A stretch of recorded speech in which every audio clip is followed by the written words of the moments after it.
Well, coming up next, we have a money-saving deal for small business people when I talk with our show's legal editor, attorney Josh Bleil, who's with the Ticktin Law Group. And in an interview taped earlier, I asked Josh how he was creating the innovations for small business. As a law firm, we would even have to call an employment attorney every once in a while to advise us on issues. And 2 or 3 times a month would call the employment attorney, and on the other side of the phone, you literally heard the cha-ching, cha-ching, cha-ching. Yeah. And so now that we have lawyers in the firm that handle these employment issues, we don't have the necessity to reach out anymore. But conversely, we thought, well, here's an opportunity to create a retainer where those businesses that also hear that cha-ching, cha-ching every time they pick up the phone. You know, it's a flat monthly fee that allows that reasonable monthly fee, flat monthly fee, and it provides a basic services to businesses and individuals. So that now, instead of worrying or thinking, should I pick up the attorney and call them and ask?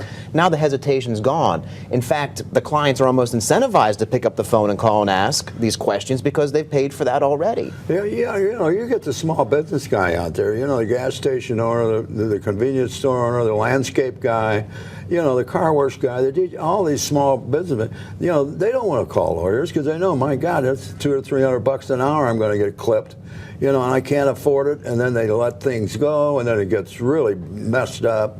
But with something like this, they pick up the phone and say, listen, what can I do here? Exactly, and you know, it's an ounce of prevention. And a lot of these things, if you've got a lawyer guiding you through this process, or when you see something going awry in your business or something with one of your employees, if you pick up the phone and call the attorney, you may be avoiding a lawsuit. Or at least if it turns into a lawsuit, now you've got an attorney there that's apprised of your business, they understand what you're doing, you've got that comfort level, and you've got that familiarity, that relationship's already established. So if you do face an issue as a businessman or a businesswoman, you're not picking up the phone, or you're not looking through picking up the phone, calling someone you don't know. You've got that established rapport.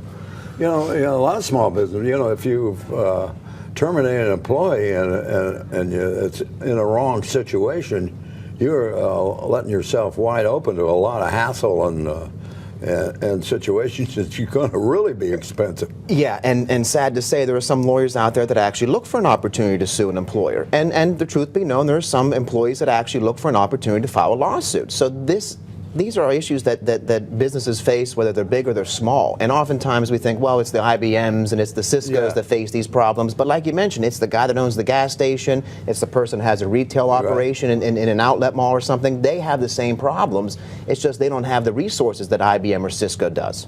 I got you.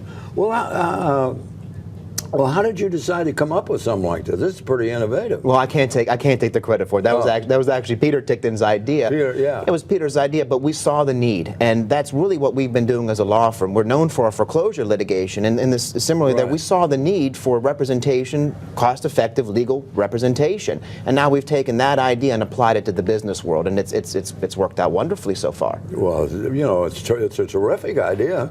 God bless Peter Ticktin. I agree. He's our legal editor, as you well know, the legal editor for South Florida Business Report. That's neat.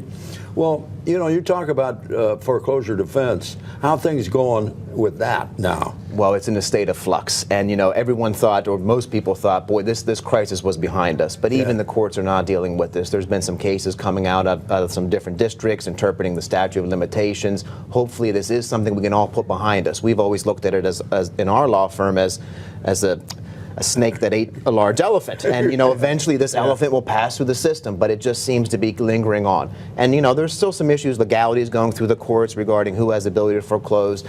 Unfortunately, for the homeowners and for the system, it looks like we're going to be dealing with this for a while longer. Okay, well, you guys are experts in foreclosure defense. We definitely know what we're doing. Yeah, you sure do know what you're doing. Let's hope it improves somewhere. We got a huge blessing from on high, and let this thing get going. I agree, because we can get back to normal. Yeah. Josh Bleil, God bless you. Thanks a lot for being here. Thank you. All righty.